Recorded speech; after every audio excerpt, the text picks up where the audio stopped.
Yeah. So, hi everyone, and welcome to the IASC's annual World Commons Week for 2023. Thank you for attending as well. My name is Hita Unikrishnan. I am a research associate at the Urban Institute of the University of Sheffield in the United Kingdom. I'm one of the officers of the ECN and the co-organizer of this World Commons Week 2023 event. World Commons Week is a global annual event where we celebrate and promote commons research and practice. And the webinar that you're all part of now is the keynote webinar for the IASC's Early Career Network, the ECN that I referred to earlier.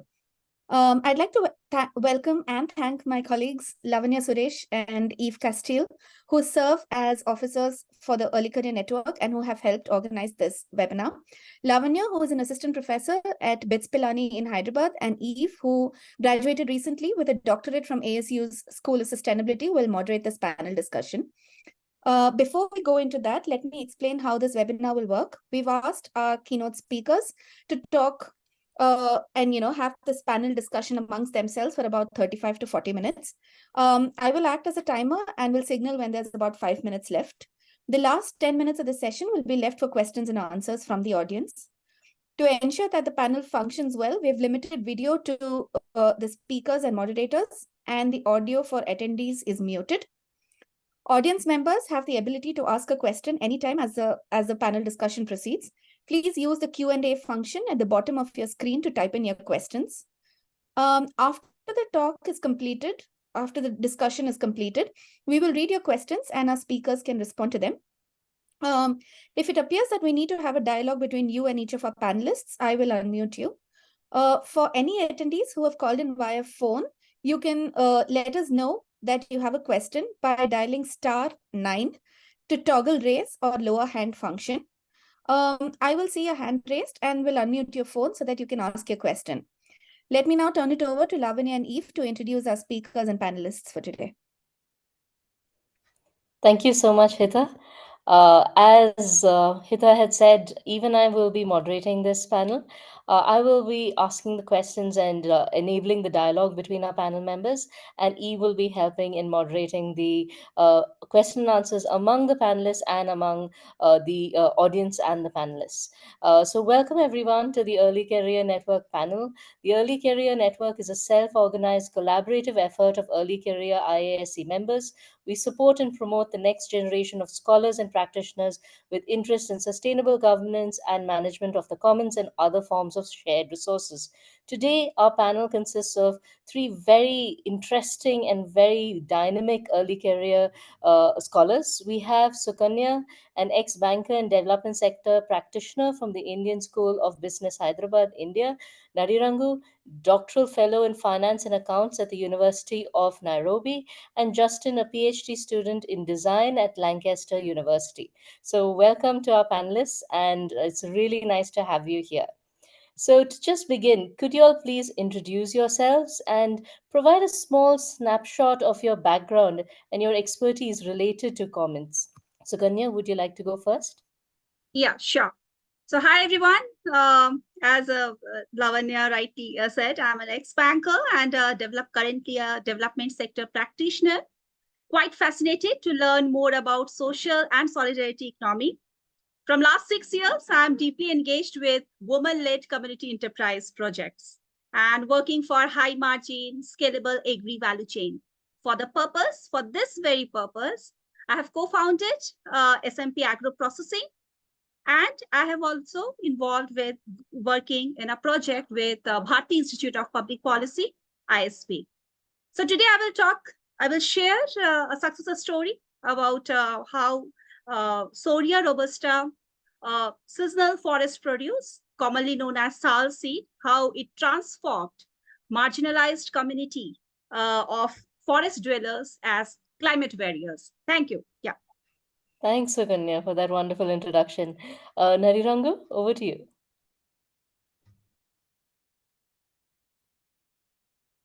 Thank you so much, everyone. Good morning, good evening, good afternoon, depending from where you are. My name is Dirango Gonjiri from the University of Nairobi, School of Faculty of Business and Management Science. I have a lot of interest in climate change and also a lot of poverty education And currently I'm engaged in a project where we are doing tree planting in schools, primary schools in Kenya, where grade 4 and grade 5, they adapt a tree for which they take care of until they are to maturity level.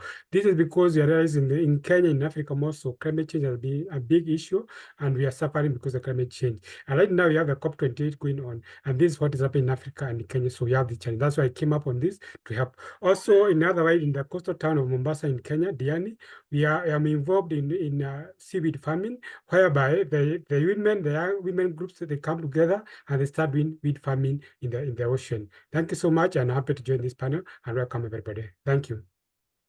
Thanks, Narirangu. Justin? Hello, everyone. My name is Justin Sachs. I have a few roles. One of it is a PhD candidate in design research at Lancaster University in the UK, and that's kind of most of my time right now. I am also a visiting scholar at the Ocean Workshop in Bloomington. That's where I'm physically. And my focus is really around how people make commons. So that's my focus is not analyzing what exists, but how to help people create them, and also born from the pandemic, doing a lot of this remotely, which is I'll be speaking a lot more in the next future. I also am the administrator for the Design Research Society, which is like the IASC for design research, and so I can speak lots about design research. And kind of my background, as you can see, I have a few years of experience before doing my PhD.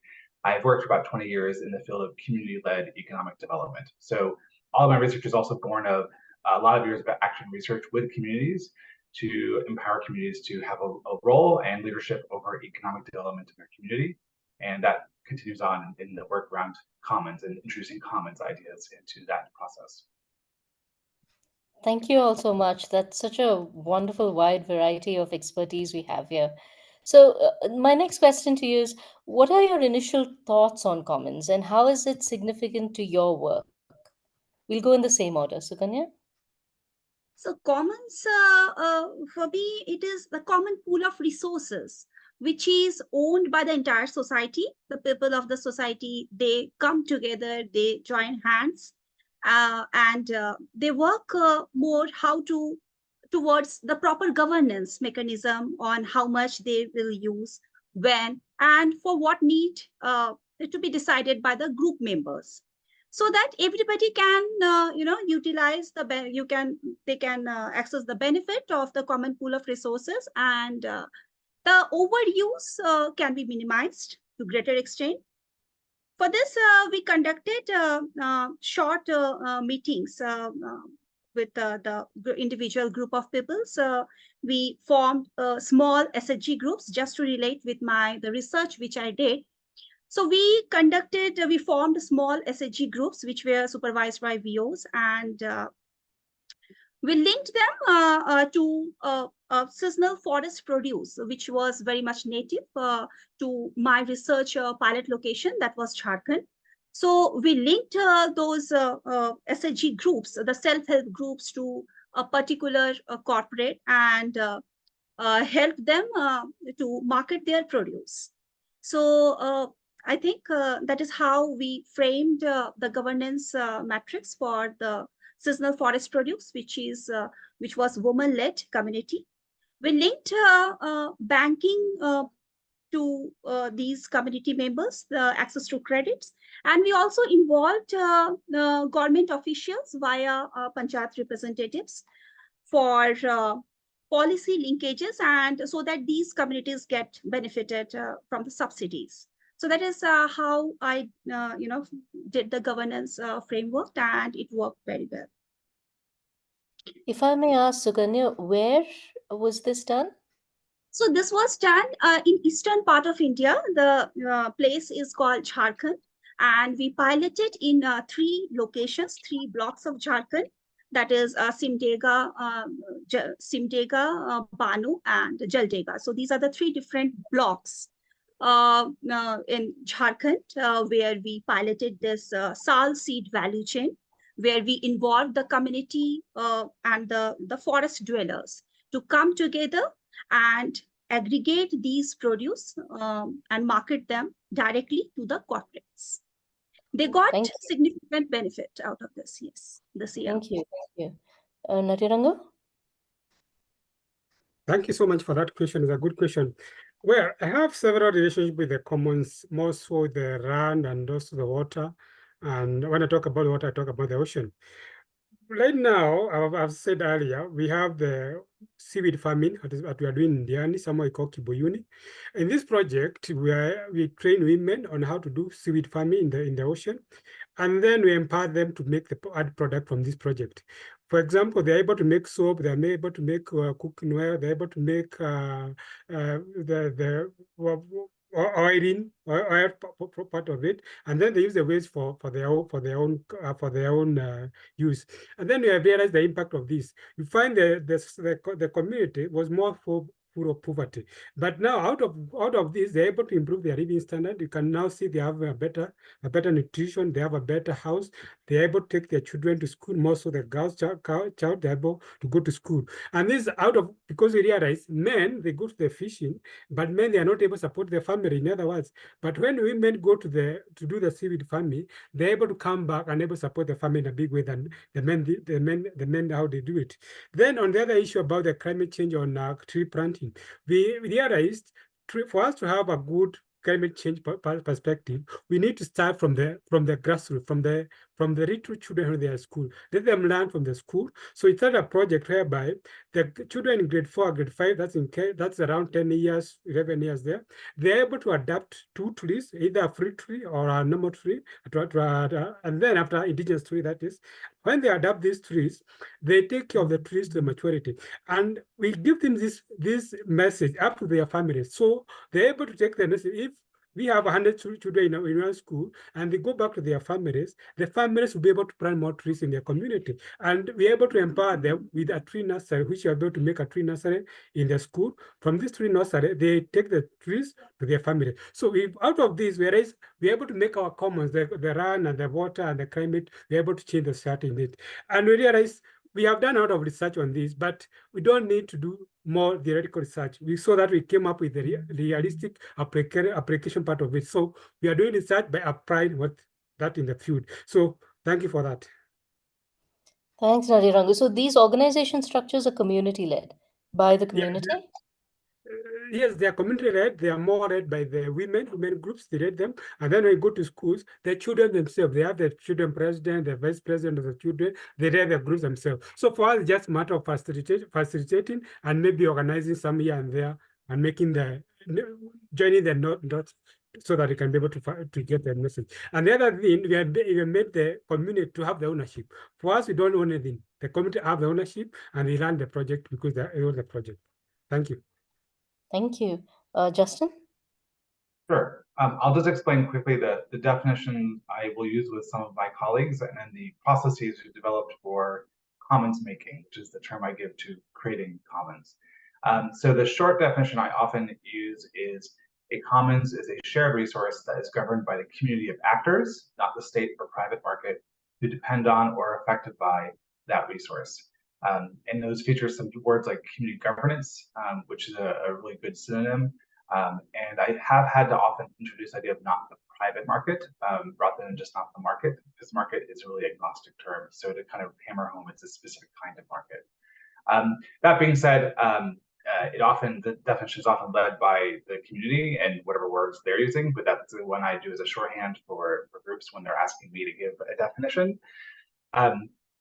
In terms of, for me, I'm focused on not how to analyze, but how to make commons. And so I call that commons making. Design research is the study of making.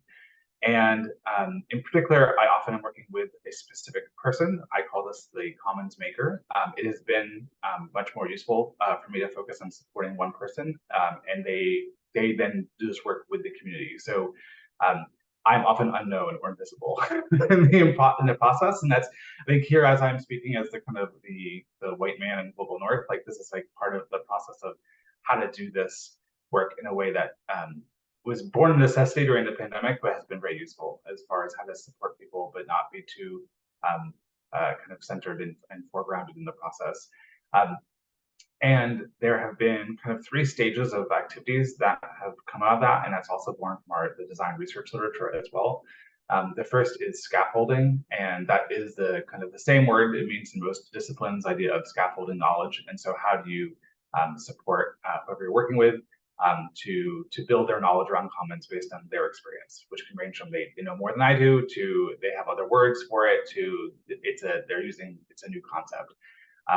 And that has ranged from just scaffolding the knowledge for other researchers to take that forward to scaffolding the commons maker to take that forward. The second stage is infrastructuring, and it's a term that I saw does not appear in the Journal of the Commons, but is very common in design research. And as the name implies, it's around creating infrastructure that supports the community to make the thing the commons. Or we can talk about that as a social process as well. And that's a lot around design methods. And so those are often unfamiliar to people. You've seen them before, but you maybe didn't know that. And so an example I used actually in an IASC workshop a couple of years ago was the idea of a user persona, very common in design research to understand like who the user is and what their needs are. But how do we adapt that for commons members? How do you use that process to help you understand other members in your community and what they're looking for? And then the third stage is institutioning, and that does not mean the same thing as economics and commons people mean. It means actual organizations. And so it's how to support and enable the institutions that already exist to take that forward and how they adapt to this new reality. So that's kind of a snapshot of the process, how I explain commons, but often as I'll kind of speak there too, like I don't explain it at all. I let them explain it in their own words. And again, where is it that your work is centered geographically? So at the moment, I've done projects. So for most of my doctoral research, there were two projects I really was working on. One was in Hong Kong. It was an initiative called Soil Trust around upcycling food and treating soil as a shared resource. And that was with a community in Hong Kong. And the second one was in Botswana called Hack for Blood. And that was around engaging with proposing and trying to develop a partnership between the government and the indigenous governance system called POTLA on blood donation systems.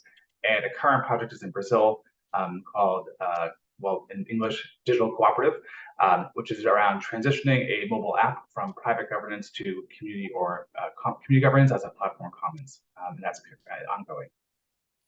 Thank you so much. It's wonderful to see the work that's happening. And the best of all is that almost all three of you all are action-oriented.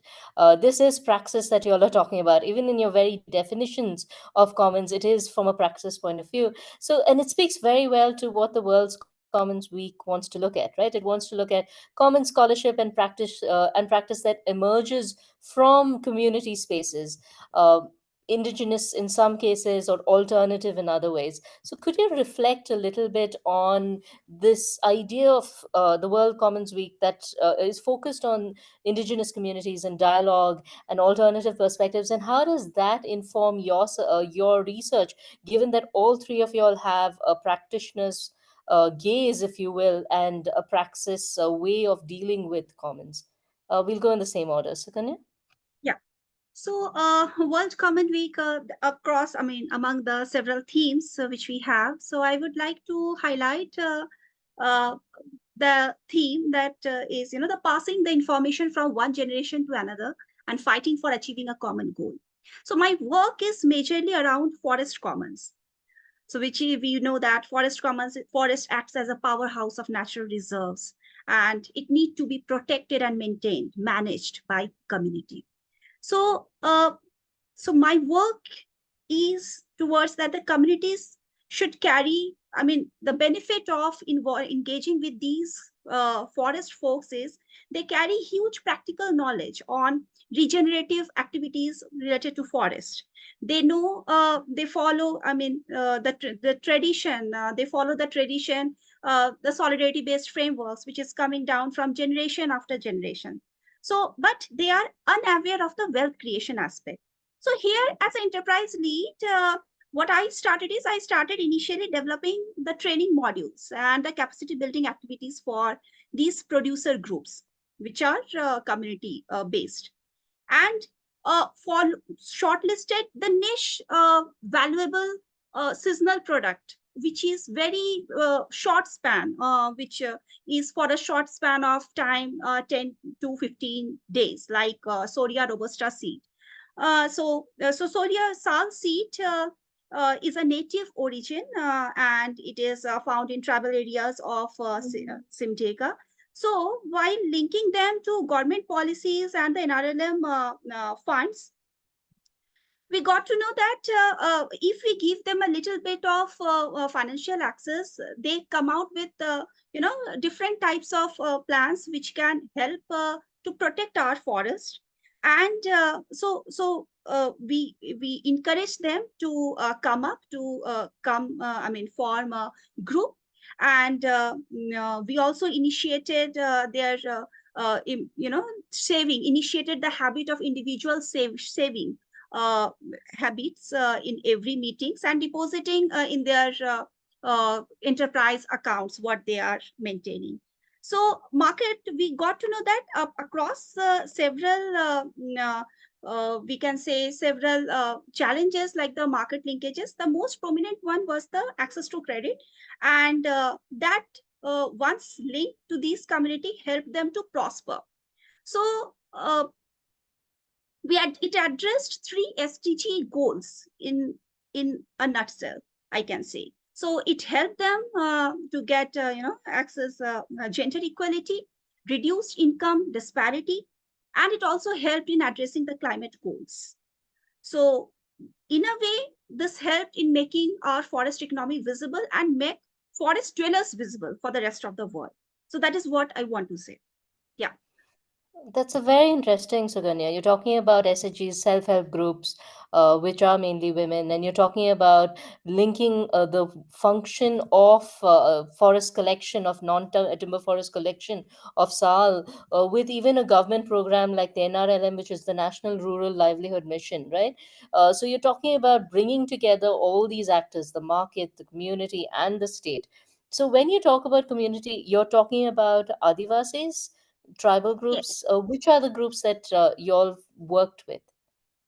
So we worked with poor and vulnerable groups of this eastern part of India in Simdega, where they are almost invisible. They don't have any access to better livelihood. They don't there are a lot of government policies across, but they are unaware of that, how to avail those policies. So our intervention helped them to link those benefits to these community people, so that it will help them at least at the initial stage in growing their business and developing this forest value chain. True, true. And Adivasi groups are the most marginalized in that particular region in the whole of India as well. So thank you for that. Nadirangu, over to you. The same question. Thank you, Chair. Well, for me, coming from Africa, more so in Kenya, we have what we call Mau Forest. Mau Forest, we have the indigenous community that used to live there. We call them Ogiek. You find this Ogiek community, they are able to know the medicinal plant from the forest itself.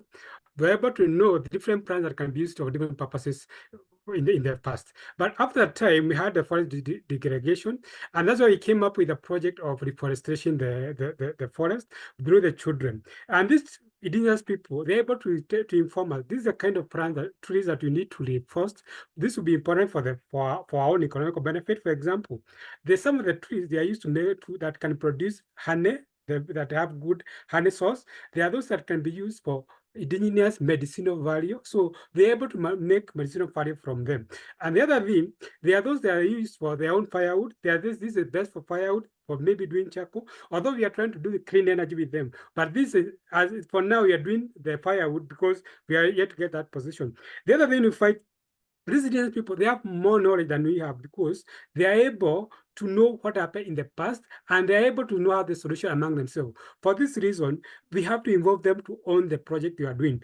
The other thing we are doing in the coastal region, where the women are doing the seaweed farming. They form women group in local, we call them chama, and if we form which are more so like merry-go-rounds, in every week they contribute some money, $1 per woman, and then the man they distribute them. They share among themselves, or one of the women get the whole amount of it. Then the other from the group, they're able to make houses for themselves. do their contribution. They say this month you are going to build a house for one member. They do that. And also their children going to school. From the merry-go around, they're able to get money to pay school fees for their children. And this makes the family to be more strong and also make the poverty level to go down in this area. The other thing we're able to involve ourselves in the indigenous community is when we involve the indigenous community, we are able to improve on SDG, more so the poverty education SDG, because also it's a self-employment to them. Remember, the most of them, they don't have any skills or any formal skills. So when we do the tree planting, we train them, they get the informal training and formal source of income. So they can be able to taking care of the trees in other farms. They're able also to train other people on how to do clean tree planting in their source. Thank you so much. Thank you so much, Narirangu. I'm seeing a common theme. The importance, and what I really like about what you're saying is the importance of financial sustainability, right? In the global south, if you're thinking of commons, you need to think about financial sustainability, and in the way in which you're connecting the idea of employability with the commons, and in terms of livelihood creation of different kinds, and all of it built on knowledge that people already have and showcasing that knowledge. So thank you so much for that. I also just have one follow-up question. With the seaweed, I'm really interested. Is there a long history of people using seaweed traditionally, or is this something that is introduced or has been introduced by the project? Thank you for that question. Well, the seaweed has no long history. It's been introduced by a project. Seaweed farming has been done in Zanzibar in the past. That's where we got the idea from. And then we realized, what can we help these women in the coastal region for them to have a source of revenue? So we got the idea from Zanzibar. We partnered with the company Zanzibar, and we brought the seaweed in the coastal Diani, in Mombasa, Kibuyuni, to that area. And then the company able to buy the finished products. They're able to buy, if it's a coconut, if it's a soap, they're able to buy from them. So we have is a similar supply chain, such a way that from production to the finished product, they have the market and they have the source of the product to farm. So it's a similar product, and it's a new idea we brought in the coastal city. And we have realized, apart from farming Kibuyuni, other areas, for example, when you go to the Diani region, they are able to buy the other women groups are coming up with the same idea on how to improve it. And our groups, the first initial group, they are training the other women on how to farm the seaweed. Thank you. Well, that's brilliant. That is growing. That's a pure sign of success. Yeah, but thank you, Justin. Thanks. So I think a theme for really the Botswana project and the Brazil project, which I'll kind of use as two examples. A lot of my work is grounded methodologically in diverse economies methodology, if you're familiar with that. And one of the strategies within that is around activating language. For me, it's really about activating existing language and concepts. And so in Botswana, it was specifically about thinking about visioning and then kind of taking forward ideas around how the government, the state government, the formal government could work with the indigenous governance system called CODA, which is recognized in Botswana. It's a known it's known as a commons in the commons literature. But there were kind of a couple things we're doing that were quite different than what I'd seen in the past. And so first was trying to support the state to think about engaging with the indigenous governance system for more than natural resources. I think that most of the literature tends to focus on like forests and fisheries, but this was around blood donation, so a social service. And since this is an intact and functional, localized democratic system, how could the state think about delivering most kinds of services, social services, otherwise, in partnership kind of model? And we're making steps in this, but I think it was really interesting for me, to think about kind of open that question up, globally, and then thinking that way. And so that I think was really important. And also moving from a global south to north flow is recognizing that we don't have COLA in most global north countries and that kind of level of village level governance, and it's actually a really great vehicle for actually delivering commons governance. And so how might we learn from that process and how the COLA work, and how we might actually develop those in the global north context, which might support, particularly like with healthcare trust issues, which is what we're looking at, would address similar problems in the global north. The second, in Brazil, we weren't working with indigenous communities so much as it was really about how to work in other languages. So clearly, everyone there is working in Portuguese. We're funded by a British funders, so we have to translate back into English, but the work is happening in Portuguese. And so I will say by this point in time of my research, I have stopped trying to explain Commons and think about how do we talk about Commons with this group and saying, well, what words are they already using? And let's just build on that. It actually is almost always useless to try and explain Commons to people. And it's easier to actually listen to the language they're already using, because Commons is a part of all cultures. And it often takes many language forms. And so we had first looked at the idea of Uchilao, which is actually a word that comes from the indigenous culture within northern Brazil. And I think it's probably the case in most cultures, is there is this kind of a language interaction between indigenous language and the local kind of not indigenous groups. So we're building on those kind of shared cultural understandings.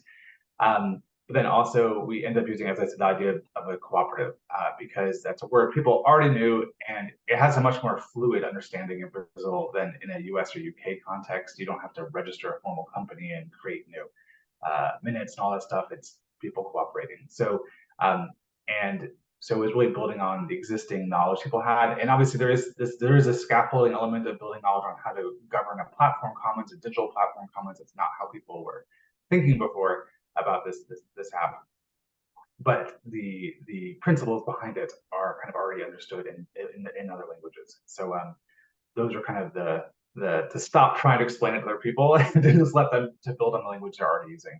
And then those are kind of one in Botswana, very expressly kind of building on the existing indigenous governance system, and in Brazil just kind of really focusing on the language people are already using. That's brilliant, because one thing that I find in commons research is helicopter research, where you come from outside, you have this idea of commons, and you then want to focus and say this is commons to people who already are practicing commons. So it's fascinating that your research recognizes that, and you're putting that right in front, both in terms of institutions as well as language. But I have one question. I'm going to push back a little. When it comes to blood, right? Are you not saying that, okay, if the indigenous institution and governance structure should take it forward, are you not then giving a free pass to the state, who is supposed to provide public services? So it isn't really shift, and I'm very sensitive to that, because in the UK we had a whole push around under Cameron for Big Society, which was a code for, oh, we want the community to take it forward, and we're going to cut the budget so that you can volunteer to do it instead. So I'm very sensitive to that. It's not about, and it is, as you mentioned, it's actually thinking about, well, they should be directing the financial resources into the communities, so paying people to be co-governing this. So it was not about shifting it, because also blood's a good example where you kind of need national oversight, because you need a system that actually is overseeing this kind of complex network and moving blood between where it needs to be. And there's other aspects like storage and processing, which were our state infrastructure that can continue to be state infrastructure. Those weren't the point of weakness. Mostly it was issue around people don't trust the system because they aren't going to get the blood when they need it. The transfusion is the issue, which is rather than trying to convince rather than saying to people, oh, well, you're wrong, let me convince you why you're right, saying, well, actually, they probably have a good reason for not trusting the system. So how can we give communities greater oversight into the system so that, in commons literature, kind of institutional grammar, like there's a consequence, right? If you are in a hospital and you don't get blood, like who do you tell what's the consequence for that? So so it was not shifting responsibility, but actually creating a monitoring mechanism. And we haven't gone very far, but in my mind, really the idea is, even when I think about this in a UK or US context, not to do that for free, but actually shifting the money you're going to spend on that service towards the community to actually be delivering that. So I don't want to bring this to a close, but we've got our 5-minute warning. It's such a fascinating range of discussions, but despite the fact that you all are working on so many different resources, the three of you all are talking about community first. You all are talking about indigenous knowledge. You all are saying that people know what they need to know about their resources, about their communities, about their welfare, right? So as a closing statement, given that this is the ECN panel, could you just give us just a minute or so? Could you just talk about the key insights or experience you have had as an early career scholar that has shaped your perspective on research on the commons?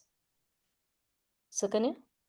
So the key gap which I identified during my study of commons is the access to finance is lacking big time.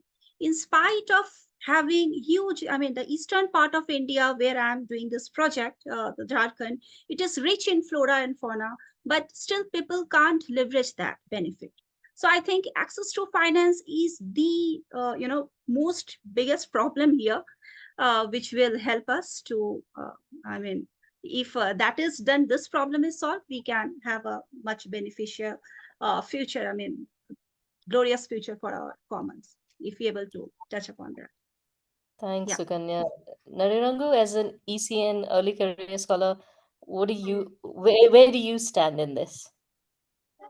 Thank you. One, the indigenous people have a lot of knowledge. The problem they have, commercialization of the knowledge.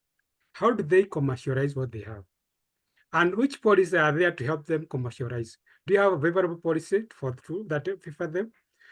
And the other thing, as a researcher, as a career researcher, we find we have a problem understanding them. As a researcher, I don't want to understand them. So we need first to understand them, the knowledge they have, and share them with them what you know. They know more than you as a researcher. So understand them, help them commercialize their knowledge, and also the policy gap need to be filled. Thank you. So true, so true. Justin? So I think the insight for so many attempts to try and document and turn, I'm really focused on how these communities can document and record and share what they're doing to support commons making with their peers and with other commons. And by and large, the best way for doing that is what I call body histories. So instead of oral histories, but people like to do it by doing with their bodies and actually showing other people, which is really common. That's how probably most of us learn how to cook. That does not lend itself to an academic process, a traditional academic process. So really, how do we document like processes for sharing commons making with other people that are often based on taste and touch and movement? And that's a really interesting design research question, because we do kind of think about those other things, but I resisted that for so long because it doesn't really translate into a paper. But that's actually what matters. I really love the fact that all of you all are saying that scholarship today is not about just academics, it's about doing, right? And that's a wonderful thing to see. Eve, over to you. Yeah, thank you for the lovely discussion. We have a few questions already. If people do have questions, feel free to put in the Q&A or raise your hand, and we'll get to you.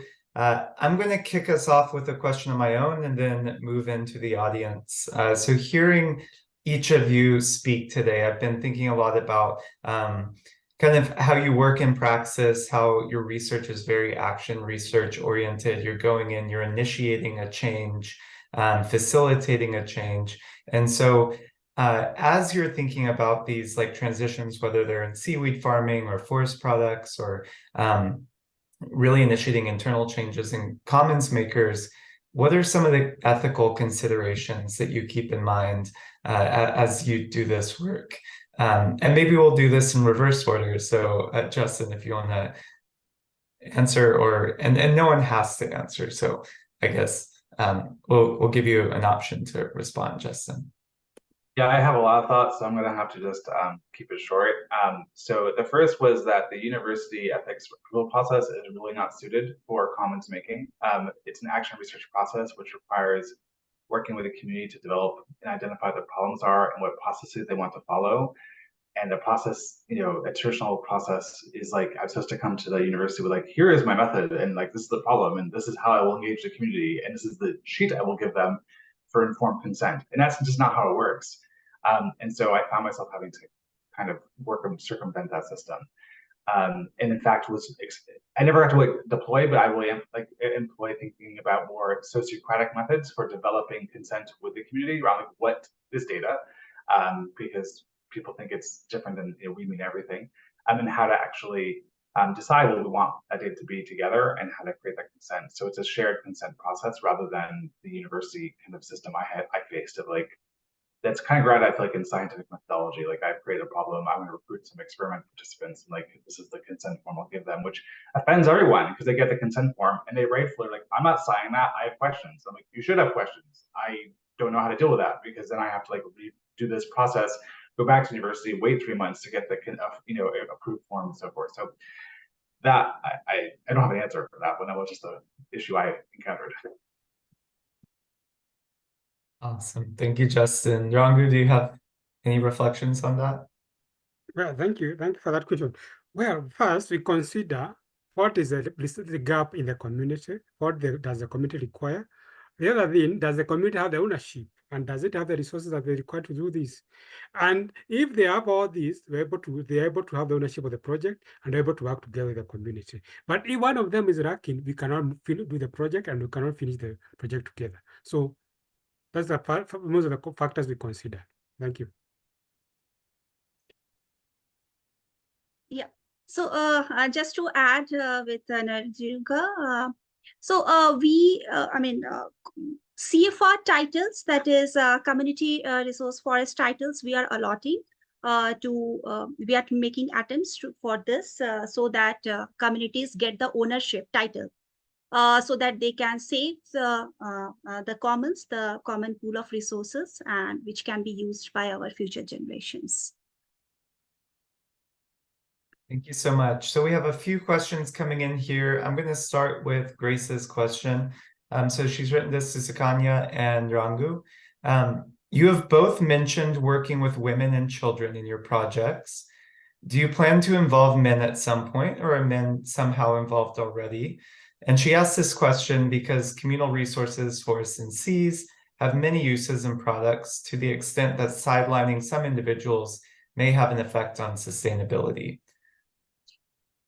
So, yeah, so it is not that we are not allowing men to participate in our project, but if you see here in forest-based enterprises, women are more from morning to evening for the collection of these small seeds, the forest produce. It is mainly dominated by women. But yes, for doing the heavy work like whether it is weighing or transporting the seasonal forest produce from one place to another, we are obviously taking help of men. There are a couple of works which female are doing, and there are a couple of work which men are doing. So yeah, it is not that we are barring men. Yes, it's a collaborative effort, what we are trying to attain. Thank you. From my response, initially, men are more in the coastal region. Men are involved in fishing. Women cannot go to the fishing. That's why we came up with the idea of how can we empower women, not the men, because men had resources and women didn't have any resources. That's why we came up with empowering the men. But men that currently have realized doing sweet farming is more profitable than doing the fishing. So men are coming on board in the sweet farming. The other thing, men are involved because when we are doing the building of the houses, men do the building of the houses than women. So men are involved in the work. And when we talk about the tree planting, we realize children can take the message more faster than men and women. So, and children are in school are able to motivate each other and taking care of the trees more than their parents. For this reason, they have more time than their parents. That's why you involve their children in this. But when they go back to their community, they involve their parents in buying the seedlings and also taking care of them. Thank you.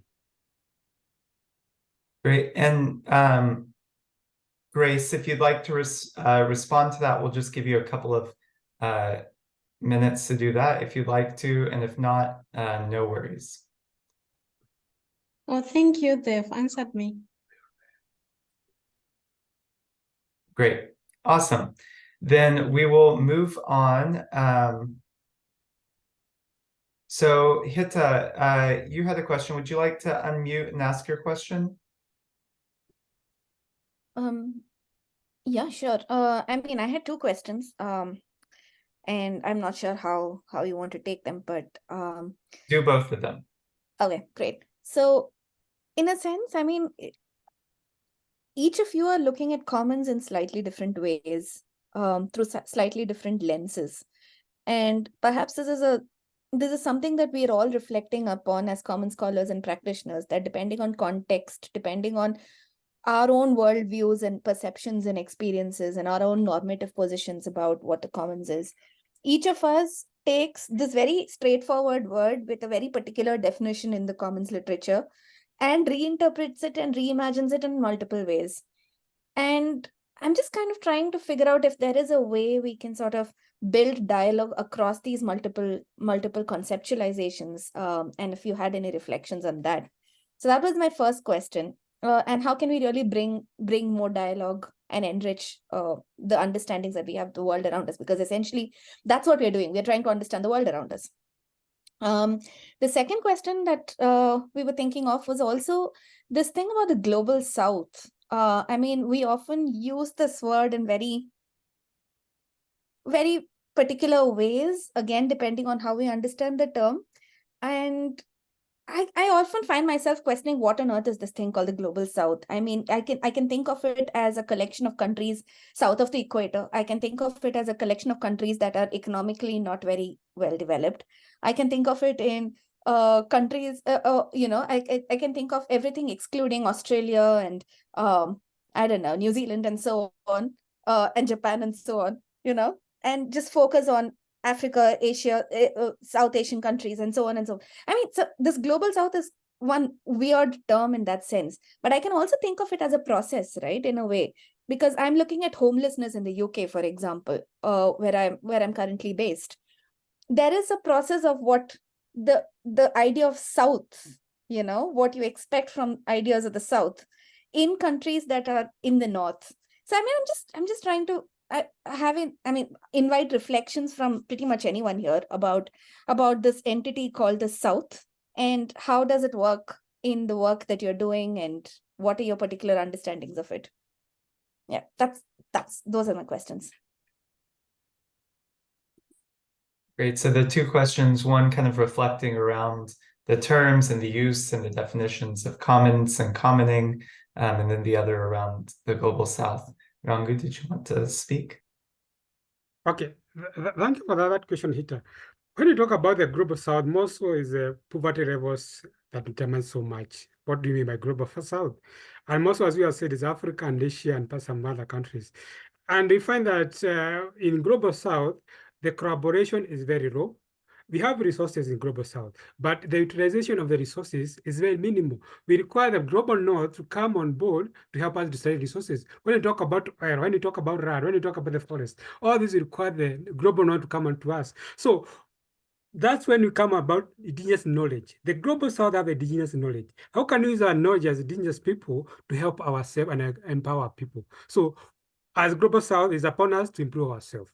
The other thing, when you talk about the commonality, one, we need collaboration. As scholars in common space, we need collaboration in whatever you are doing, because you find whatever I'm doing, the other person doesn't know what I'm doing. So, but if we're able to collaborate together and do the research in the same area, we are going to improve on ourselves. And the other thing you find, if the research is done, let's share out. And let's be action-oriented research, whereby if you do something, it is doing a solution and a result in it. Thank you. Other comments? Sukanya, Justin? Oh, Sukhan, were you going to speak? Because your microphone's on, or are you not? No, it's okay, Justin, you can. I will. I can speak more to the first question.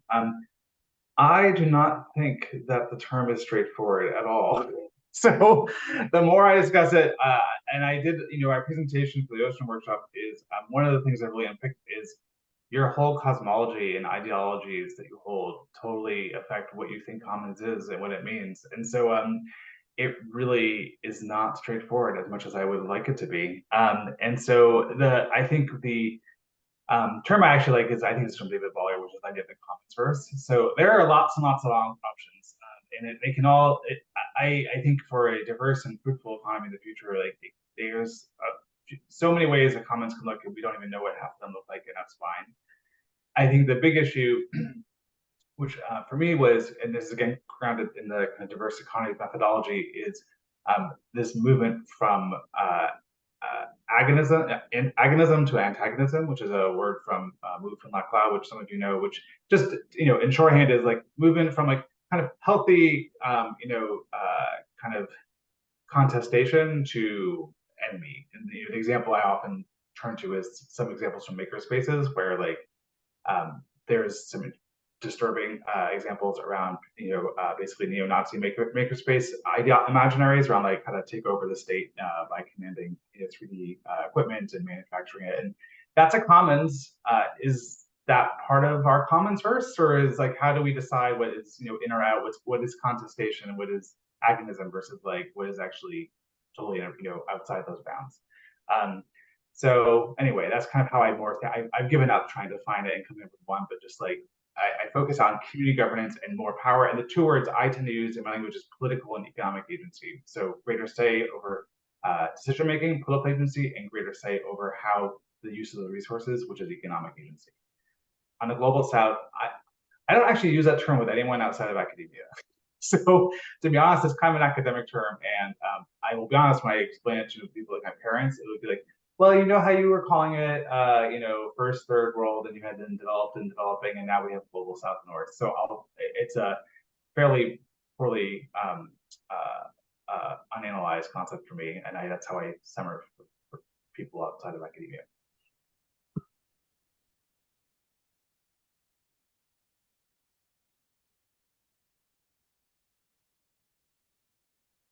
So, yes, Kanya, maybe you want to say something? yeah, I mean, both of them already have answered, Justin and Nadirinka. So I will touch upon the first question. We need to understand the being a practitioner from where I'm coming, and since my work is majorly in the eastern part of India, so I think I mean, in terms of the dialogue conceptualization of the term commons and how to, we just need to understand the root cause of the commons, what problems they are facing, and we can help them with the collaboration, the way we did in this SAL value chain this January, where June month, where we collaborated, we did a multi-stake partnership among the community, among the government, and among the partners, our buyers, which helped them a lot. So yeah, I think this multi-stake partnership for commons works very well. So yeah, that is the only thing which I want to add. Yeah. Amazing. So I think we'll leave a few minutes at the end, Hita, for maybe you and Charlie to wrap up. I think this was a lovely conversation. I really liked how there was kind of these common threads of all of you engaging in commoning work, whether you call it that or not. The importance of financial sustainability as an element in the work that you're doing, and also intergenerational knowledge exchange, knowledge that's being kind of held by different groups, and finding ways to share that and to pass that on to others, whether that's within the same group or other groups. So thank you so much for an excellent talk and discussion. And Charlie, I'll pass it to you. It's always strange in Zoom when you end a talk and how you applaud or whatever, but really great panel, folks. There's a lot of clapping going on in some context behind the scenes here. Hita, do you want to speak? Yep, sounds good. Charlie, do you want to pull up the presentation as well? Yeah. So thank you so much to all the panelists, to Eve and Lavanya for also moderating this wonderful panel. It was quite interesting to hear these different perspectives, and I could potentially go on and on, sort of debating some of these things. But of course, we are nearing the end of this webinar. So thank you so much. As Charlie said, this is kind of one of those examples where Zoom webinars become really important, right? We're kind of building relationships. We're building inclusive relationships, breaking barriers that are posed by geography or economy or privilege, and sort of moving beyond just the transactions, hopefully to speak to each other as a collective, interdependent globe. So on behalf of the IASC and the World Commons Week organizing team, thank you so much for attending. There are a bunch of events that we have planned as part of the World Commons Week, and we had the first of them today in Europe by Professor Benjamin Coriat. If you do get the time, do go and when the videos are up, do go and listen to them, because it was a fantastic talk on conceptualizing public health generally as a commons, and that was a very interesting perspective to it, which was fantastic. We also have other events from the IASC Asia region. We have a conference that's going on between 4th and 6th December on the Commons. So it's entirely online. So that's something to look forward to. We've just heard from the IASC ECN with this wonderful panel. The details will be up again on the In Common podcast website. We have another talk today, later on in the evening, probably not something that maybe Indians can attend it too. But if from Oceania, that would be fantastic as well. From Africa, on local residents and house owner associations and co-management of urban common pools resources on the 6th. We have a special webinar from the Ostrom workshop on commons governance, pretty much 50 years of commons governance, looking back and thinking ahead. Also on the 6th. From China, on fostering collaborative governance for rural revitalization on the 7th. And North America, from Pranita, looking at in synergizing power dynamics and institutional analysis on the 8th. Latin America, we have Professor Leticia Merino talking about the commons of the past, present, and future in Latin America on the 8th also. And I'll hand over now to Charlie to talk about other events that the IASC is organizing. Thank you, Charlie. Thank you, Ida. And thank you again, panelists and the people that organized this. This was fantastic. I'm going to close. I know we're almost at time. I just wanted to say there was a variety of things as I heard the three panelists speak, and really interesting work, all three of you. One thing, I guess I'm going back to the discussion a little bit before I close with the future events. Really fascinating, Hida, your discussions about the different dimensions in the term Global South in that context. And Justin, you had mentioned something, I think, that said commons are part of all cultures. One of the things, you just saw a whole number of slides of the way IASC kind of organizes itself in terms of these kind of very large geographic regions. I've come in my position, as I've thought, for people who don't know that maybe are in the audience, I'm the current president of the International Association for the Study of the Commons. And Justin, you mentioned at some point David Bowyer's book, or one of his books and concepts. Free, Fair, and Alive, I think, is the one I'm thinking of. What I've come to at least start thinking about is it feels like the different regions in IASC, and it's hard to generalize, they're very big regions, have more expertise or more awareness of the variety of dimensions of commons and commoning. And I found myself, as somebody who's in North America, feeling a bit like I may be in the continent that's got, or at least the region, the North American region is one of the places where the ideas of commons and commoning has been lost over time, perhaps more than other places in the world. And that Bowyer and Hilke's book, where they're coming up with language, commons verse and other things, I found myself thinking what they're trying to do is actually reinsert ideas of the commons into culture through language. And so I guess one of the things I would love, maybe folks can follow, send me an email later, but how we can maybe utilize IASC as a global platform to continue to have dialogue in places where there's rich commoning on the ground, that can share that knowledge with places like North America, where maybe we don't have that rich commoning as much. So I think there's an opportunity for IASC over the next year or more in future to really have those dialogues that are maybe in different directions in some ways than we've really capitalized in up to now. So I guess that's just a thought, and I want to just encourage you folks.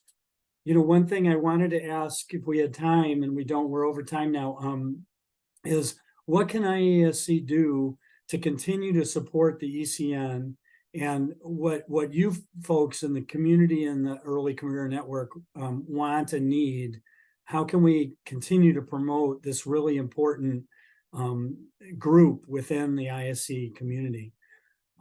So let me just now turn to the future events just to close, but I guess I'm just trying to plant the seeds for you and anybody else who's listening to keep having dialogue with IASC about how we can kind of move our communities forward in the way ECN folks want it to move forward. And so as I close, or as we close, we have one of the things that's been happening more recently is IASC's always embraced the dialogues between scholarship, science, and practice. And so we had not too long ago a first webinar around practice that was around sociocracy, a method of self-governance that's used in worker co-ops and in intentional communities. We're now about to have a couple webinars by Drs. David Sloan Wilson and Paul Atkins, who are now principals in a nonprofit called Pro Social World. And in this webinar, if you don't know about it, the Pro Social, Sloan Wilson and his colleagues have identified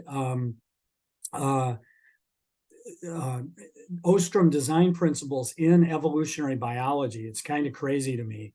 And so they'll be bringing that in, but actually talking about those design principles and how on the ground communities can build off of those principles. So we'll be doing one currently for North America and Latin America on the December 13th. We're going to do another one for Europe and the African regions. And oh, I've got the wrong date. That's actually should be January. Sorry about that. It's on the website, an IASC website. And then we have in 2024, March, we have an IASC workshop. This is in person at Arizona State University. This is the 5th year they've done that. And then we've got, and this is really important for this network and important for the entire IASC community. We don't have a webpage yet on this, but it's coming soon. We have May 27th through the 29th online Early Career Network workshop on the study of the Commons. And importantly, abstracts are due December 15th, very soon. And there's the email address to send them to. And then in June, piggybacking off of the workshop at Indiana University, we have a 2-day workshop called Reimagining the State and Governing the Commons. So the relationship between the state and commoning is a piece of this. So we have a lot of exciting things happening in 2024. I'll close by just saying we hope we have more. I think our whole community wants 2024 to be one of the most active we have the biannual conference. This is an off year, 2024. We want it to be really super active and move our communities forward. So feel free to email me or any of the leaders here on things you might want us to do. And with that, if you appreciate the global collective action that we're trying to do around Commons research and practice, if you're not a member, become a member and consider organizing an event. So thank you to the panelists. Thank you to the organizers. This was just a really terrific panel. ECM members, thank you so much. Any last words before we close? All right. Enjoy your day, whatever time point you are in it. Thank you, everyone. Thanks, everyone. Thank you, everyone. Trying to see how I can close the, I can't close the window. Charlie, you need to stop recording. Yeah, I can't even see that. I can't find it. And could you There we stay